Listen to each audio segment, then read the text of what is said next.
Isang araw na naman po para matuto. Law versus gospel verses. Tara, samahan niyo akong pag-aralan ito. Meron ba yung time na nung nag-read kayo ng Bible, na-confuse kayo? Especially patungkol sa kaligtasan? Dito sa Bible study natin ngayon, pag-aaralan natin ang difference between sa law verses at sa gospel verses para di ka ma-confuse. Example ng law verses ay sa Matthew 5 verse 20. For I say to you that unless your righteousness exceeds the righteousness of the scribes and Pharisees, you will by no means enter the kingdom of heaven. Kaya ba natin to? Tingnan natin dito sa konteksto sa panahon natin, mas higit pa raw sa kabanalan ng mga pare o mga pastor. Diba? Hindi natin kaya yon. Dito naman sa Matthew 5:48, sabi, Therefore, you shall be perfect, just as your Father in heaven is perfect. Perfection ang gusto ni Lord. Diba? Nagkasala na tayo? Ibig sabihin nun, hindi ka na perfect kasi ang perfect is 100% na hindi ka nagkasala. Sa Matthew 19:17 naman, so he said to him, Why do you call me good? No one is good but one, that is God.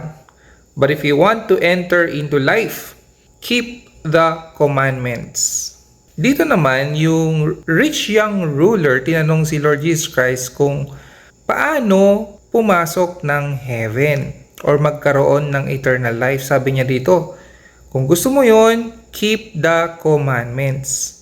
Pero 'di ba, lahat tayo hindi natin na-keep yung commandments dahil nagkasala tayo araw-araw. Sabi nga sa statistics, sa isang araw daw ay meron tayong around 60,000 na thoughts. Sa lahat ng thoughts ba na yun, perfect? Wala kang kasalanan?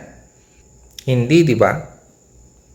So note lang na no one can obey the law perfectly because it only helps us to know that we are sinners who need a Savior. Lahat tayo, hindi natin na perfect yung law. Kumbaga mula nung bata hanggang ngayon, marami na tayong kasalanan. So, minus na sa 100% yon. Ngayon, itong law ay pinapakita lang sa atin na nagkasala tayo. We are sinners. Para hanapin natin yung Savior. So, anong purpose ng law? Sabi dito sa Romans 3:20, Therefore, by the deeds of the law, no flesh will be justified in his sight, for by the law is the knowledge of sin. So, di ba sabi dito, for by the deeds of the law, sa pag-follow ng law, no flesh, wala ni isang tao ay madedeclare na righteous o madjustify sa mata ng Diyos. Yung law is pamamaraan lang para malaman natin na tayo ay nagkasala. Sabi rin dito sa Galatians 3:24, Therefore the law was our tutor to bring us to Christ, that we might be justified by faith. So tutor daw natin ang law. Sabi sa ibang translation, schoolmaster, sabi mo na teacher. To bring us, ibig sabihin para lumapit tayo kay Kristo. Punta naman tayo sa gospel verses. Examples nito is yung John 3:16. For God so loved the world that He gave His only begotten Son, that whoever believes in Him should not perish, but have everlasting life. So paano ka daw magkaroon ng everlasting life? Mag-believe lang kay Lord Jesus Christ. Isa lang yung condition, di ba? Dito rin sa Ephesians 2 verses 8 to 9. For by grace you have been saved through faith, and that not of yourselves. It is the gift of God, not of works lest anyone should boast. So grasya lang tayo nasalba Through faith, sa pananampalataya natin nung nag-trust tayo kay Lord Jesus Christ. Regalo lang to ng Diyos. Hindi galing sa atin, not of works, sabi dito, para walang makapagmayabang. Sobrang clear dito ang gospel sa Acts 16 verses 30 to 31. Dahil yung Philippian jailer, inas niya si Paul at si Silas. Sabi, "Sirs, what must I do to be saved?"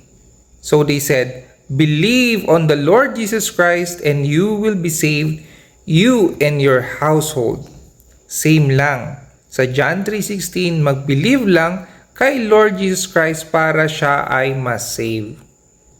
Conclusion, pag nagbabasa tayo ng Bible, wag na wag mong ihalo or ma-confuse yung law and gospel verses. The law verses serves to make you realize that you are a sinner that could never make into heaven based on your good efforts, because perfection is the standard and no one can do that. Kasi nga, yung 10 Commandments, kung nakikita mo yun, alam mo talaga, napalpak ka, nagkasala ka. Sabi nga ni Lord Jesus Christ, iniisip mo pa lang. Nagalit ka lang sa tao na walang dahilan. Ibig sabihin, minurder mo na. Nagkasala ka na. Ibig sabihin nun, hindi ka pwedeng pumunta ng heaven dahil makasalanan ka nga, di ba? Perfection yung standard ni Lord and hindi natin kaya yun. Knowing how sinful you are by the law verses, it makes you realize that you need a Savior, and that person is Jesus Christ, who already paid for all your sins on the cross. Kasi ang kailangan natin is forgiveness. Nagkasala tayo eh. Nadja-judge na tayo dahil sa kasalanan natin pag humarap tayo sa judge. So kailangan lang natin na mabayaran yung kasalanan natin. At sino ang pwedeng magbayad nun? Si Lord Jesus Christ sa kanyang dugo.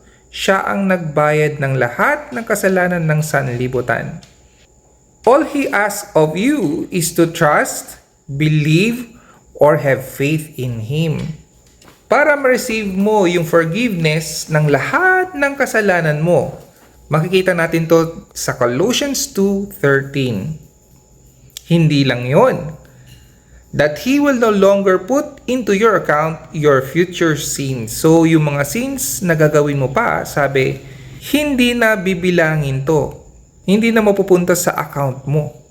Makikita natin to sa 2 Corinthians 5:19 at Romans 4:8. Ang maganda rito, sabi rin ng Bible na impute niya or idedeposito niya ang sarili niyang kabanalan sa'yo. Yung kabanalan ni God. Kabanalan ni Lord Jesus Christ ibibigay sa'yo. Grabe, diba? Hindi ka lang pinatawad kundi bibigay pa sa'yo yung sarili niyang kabanalan. Makikita natin to sa Romans 3:25-26 and 2 Corinthians 5:21. I hope naintindihan nyo itong short na Bible study natin.